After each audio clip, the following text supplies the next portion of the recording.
ನಮಸ್ಕಾರ ವೀಕ್ಷಕರೇ, ಶುಭೋದಯ. ನಿಮ್ಮೆಲ್ಲರಿಗೂ ನಿಮ್ಮ ನೆಚ್ಚಿನ ಅಚ್ಚುಮೆಚ್ಚಿನ ಕೆಪಿ ನಂಜುಂಡಿರವರ ಲಕ್ಷ್ಮಿ ಗೋಲ್ಡ್ಸ್ ಪ್ಯಾಲೇಸ್ ಅರ್ಪಿಸುವ ಬೃಹತ್ ಬ್ರಹ್ಮಾಂಡ ಕಾರ್ಯಕ್ರಮಕ್ಕೆ ಪ್ರೀತಿಯ ಅತ್ಯಾತ್ಮೀಯ ಸ್ವಾಗತ, ಸುಸ್ವಾಗತ.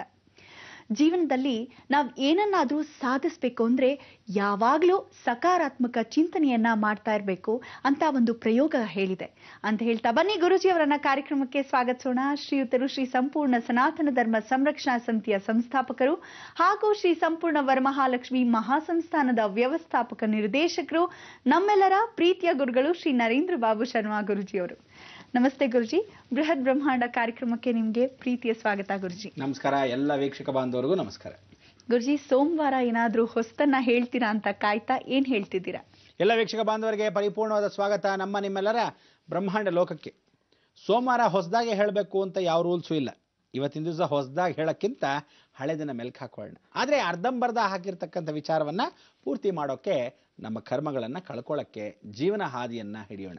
ಭಗವಂತದಲ್ಲಿ ನಮ್ಮ ದಾರಿಯನ್ನು ತೋರಿಸ್ತಾ ಹೋಗ್ತಾನೆ. ಆ ದಾರಿಯನ್ನು ಸರಿಯಾಗಿ ಹಿಡಿದ್ರೆ ಭಾಳ ಉತ್ತಮ. ಪೂಜೆಯನ್ನು ಮಾಡ್ತೀರಾ, ಭಾಳ ಸಂತೋಷ. ಪೂಜೆ ವಿಧಾನಗಳು ತಿಳ್ಕೊಂಡು ಮಾಡಿದಾಗ ಇನ್ನಷ್ಟು ಫಲಗಳನ್ನು ಪ್ರಾಪ್ತಿಯಾಗಿ ಪಡೆಯುತ್ತೀರ. ಅದಕ್ಕೆ ಜೀವನದಲ್ಲಿ ಪ್ರತಿಯೊಬ್ಬ ಮನುಷ್ಯ ಏನಾದರೂ ಕೇಳಿದ್ರೆ ಮಾಡಿದ್ರೆ ಪೂರ್ತಿಯಾಗಿ ಕೇಳಬೇಕು. ಎಂಟಿ ಮೆಸಲ್ಸ್ ಮೇಕ್ಸ್ ನಾಯ್ಸ್ ಅಂತ ತುಂಬ ಗಲಾಟೆಗಳನ್ನು ಮಾಡ್ತಾರೆ. ಯಾಕೆಂದರೆ ಆಗು ಹೋಗುಗಳು ಗೊತ್ತಿರಲ್ಲ.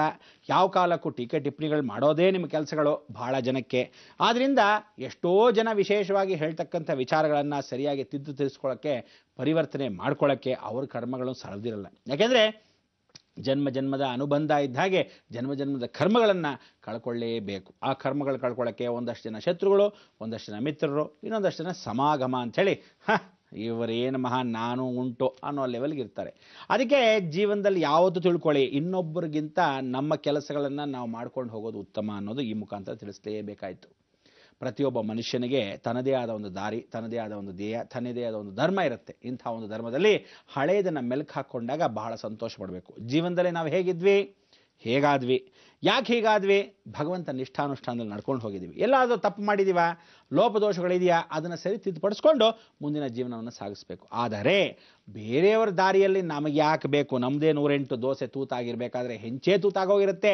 ಇನ್ನೊಂದು ದೋಸೆ ಅದು ಸರಿ ಇಲ್ಲ, ಇಲ್ಲಿ ಉಪ್ಪು ಸರಿ ಇಲ್ಲ, ಅಲ್ಲಿ ಖಾರ ಸರಿ ಇಲ್ಲ ಅಂತ ಯಾಕೆ ಹೇಳಬೇಕು? ಅದಕ್ಕೆ ಹೇಳೋದು, ಬಹಳ ಜನ ತಮ್ಮ ಕಾಲಕ್ಷೇಪವನ್ನು ಈ ರೀತಿ ಬೇರೆಯವ್ರ ಕೆಲಸಗಳಲ್ಲೇ ನಾವು ಮೆಂಡಲಿ ಅವ್ರ ಫಿಂಗರ್ಸ್ ಇಂದ ಹಾಗೆ ಆ ಕೆಲಸಗಳನ್ನು ಮಾಡ್ಕೊಂಡು ತಮ್ಮ ಜೀವನವನ್ನು ಹಾಳು ಮಾಡ್ಕೊಂಡ್ಬಿಡ್ತಾರೆ. ಭಗವಂತನೂ ಅಷ್ಟೇ, ತಾನು ಒಂದು ದಾರಿಯನ್ನು ತೋರಿಸ್ತಾನೆ, ಬಾರೋ ಈ ಕಡೆ, ಇಲ್ಲಿ ಸರಿಯಾಗಿದೆ ಜಾಗ ಅಂತ. ಆದರೆ ಇವನು ಆ ಜಾಗನ ಬಿಟ್ಬಿಡ್ತಾನೆ, ದೇವ್ರ ದಾರಿನಲ್ಲೇ ಬಿಡೋದಿಲ್ಲ. ನನ್ನಿಷ್ಟ ನಾನೇ ಹೆಂಗಾದ್ರೂ ಹೋಗ್ತೀನಿ, ಅದೇನು ಕೇಳೋದು ಅಂತ. ಅದಕ್ಕೆ ನಾನು ಮೊದಲಿಂದ ಒಂದು ರಹಸ್ಯ ಕೂಡ ಹೇಳಿದೆ. ಯಾವ ಮನಸ್ಸು ಮೊದಲಾಗಿ ಬರುತ್ತೋ, ಮನುಷ್ಯನಿಗೆ 2 ಮನಸ್ಸು. ಮೊದಲು ಯಾವ್ದು ಹೇಳುತ್ತೋ ಅದನ್ನು ಕೇಳ್ಬಿಡ್ಬೇಕಂತೆ. ಯಾವ ಕಾಲಕ್ಕೂ ತಿಳ್ಕೊಳ್ಳಿ, ಅದು ಕೆಟ್ಟದಾಗ್ಲಿ ಒಳ್ಳೇದಾಗ್ಲಿ, ಮೊದಲನೇ ಮಾತೇ ನಿಜವಾದ ವಾಕ್ಯ. 2ನೇ ಮನಸ್ಸು ಬರುತ್ತಲ್ಲ, ಅದು ಉಷಾಕಿರಣಗಳ ಸಂಬಂಧವೇ ಇರಲ್ಲ, ಅದು ಯಾವ ಕಾಲಕ್ಕೂ ಮಾಯೆ. ಅದಕ್ಕೋಸ್ಕರ ನೀವುಗಳು ಇದನ್ನು ಹಿಡಿ ಅಂದರೆ ಅದನ್ನೇ ಮಾಡಬೇಕು, ಇದನ್ನು ಬೇಡ ಅಂದರೆ ಅದನ್ನೇ ಬೇಡ ಅಂತ ಬಿಟ್ಬಿಡ್ಬೇಕು. ಅದಕ್ಕೆ ನಮ್ಮ ಜೀವನದಲ್ಲಿ ಒಂದು ನಂಬಿಕೆ ಅಂತ ಇಟ್ಕೋಬೇಕು. ಆ ನಂಬಿಕೆಯೇ ದೇವರು. ಆ ದೇವರ ಹಿಂದೆ ನಾವು ಹೋಗಬೇಕಾದ್ರೆ ಒಂದು ನಂಬಿಕೆ ಇಟ್ಕೋಬೇಕು, ಅಪಾರವಾದ ವಿಶ್ವಾಸ ಇಟ್ಕೋಬೇಕು, ಆ ಒಂದು ದಾರಿಯಲ್ಲಿ ಹೋಗಬೇಕು.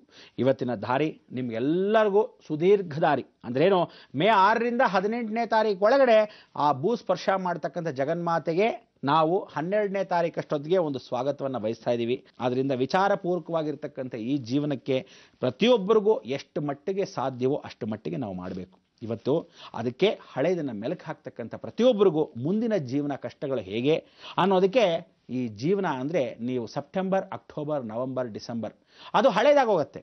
ಆ ಹಳೇದಕ್ಕೆ ಈ ವಿಶೇಷವಾಗಿರ್ತಕ್ಕಂಥ ಯಾಗವನ್ನು ಸ್ಮರಣೆ ಮಾಡಿದಾಗ ದೀಪೋತ್ಸವ ಜ್ಞಾಪಕ ಬರುತ್ತೆ. ದೀಪೋತ್ಸವ ಜ್ಞಾಪಕ ಬಂದಾಗ ದೀಪೋತ್ಸವದಲ್ಲಿ ಏನು ಕಾಣುತ್ತೆ? ಜಗನ್ಮಾತೆಯ ನಾಲ್ಗೆ. ಅದೇ ರೀತಿಯಾಗಿ ಆ ದರ್ಶನವನ್ನು ಭೂಸ್ಪರ್ಶ ಮಾಡಿ ಕೈಲಾಸಪತಿಯಾಗಿರ್ತಕ್ಕಂಥ ಪರಮೇಶ್ವರನ ಸ್ವಾಗತಕ್ಕೆ ಅವಳು ಕಾಯ್ತಾ ಇರ್ತಾಳೆ. ಯಾರೋ? ಆ ಜಗನ್ಮಾತೆ. ಇದನ್ನೆಲ್ಲ ತಿಳ್ಕೋಬೇಕು. ಹೇಗೆ ಎತ್ತ ಅಂತ ಪೂರ್ತಿ ವಿವರಗಳನ್ನ ಕೊಡ್ತೀನಿ ಇವತ್ತಿನ ದಿವಸ. ಆ ವಿಚಾರಗಳನ್ನೆಲ್ಲ ಮಾತಾಡೋಣ, ಸಂಕ್ಷಿಪ್ತವಾಗಿ ಮಾತಾಡೋಣ. ಒಂದು, 2ನೇದು ನರಸಿಂಹಸ್ವಾಮಿ ವಿಚಾರಕ್ಕೆ ನಿಮಗೆ ಕರ್ಕೊಂಡು ಹೋಗಿ ಎಣ್ಣೆ ಶಾಸ್ತ್ರ ಅಂತ ಕೂಡ ಹೇಳಿದ್ದೆ. ಏನಾ ಎಣ್ಣೆ ಶಾಸ್ತ್ರ? ಎಲ್ಲ ಹೇಳಿ, ಮುಲ್ಕಿ ಹತ್ರ ಅಲ್ಲಿರ್ತಕ್ಕಂಥ ಒಳಲಂಕೆ ಕ್ಷೇತ್ರದಲ್ಲಿ ಮಹಿಮೆ ಏನೋ ಎತ್ತ ಅಂತ ಕೂಡ ತಿಳಿಸ್ಕೊಡ್ತೀನಿ. ಈ 2 ವಿಚಾರಗಳನ್ನು ದುರ್ಗಾ ನರಸಿಂಹ ಇಬ್ಬರನ್ನು ಹಿಡ್ಕೊಂಡ್ಬಿಟ್ರೆ ದುಷ್ಟ ಸಂಹಾರ ಗ್ಯಾರಂಟಿ. ನಾನಂತೂ ಇಡೀ ಜಗತ್ತಲ್ಲಿ 11 ಜನ ಹತ್ರ ಇರ್ತಕ್ಕಂಥ ತಾಳೆಗೆರಲ್ಲಿ ರಹಸ್ಯವಾಗಿರ್ತಕ್ಕಂಥ ದುರ್ಗಾ ಸಪ್ತಸತಿಯ ವಿಚಾರದಲ್ಲಿ ಆ ದುರ್ಗಾ ಮಂತ್ರ, ಮೂಲ ಮಂತ್ರ ತಿಳ್ಕೊಂಡಿದ್ದೀನಿ. ಹೇಳ್ತೀನಿ, ವಿಚಾರ ಮಾಡೋಣ. ಲೋಕಕ್ಕೋಸ್ಕರ ಇದ್ದೀವಿ, ಲೋಕಕ್ಕೋಸ್ಕರ ಮಾಡೋಣ. ದುಷ್ಟ ಸಂಹಾರ ಗ್ಯಾರಂಟಿ.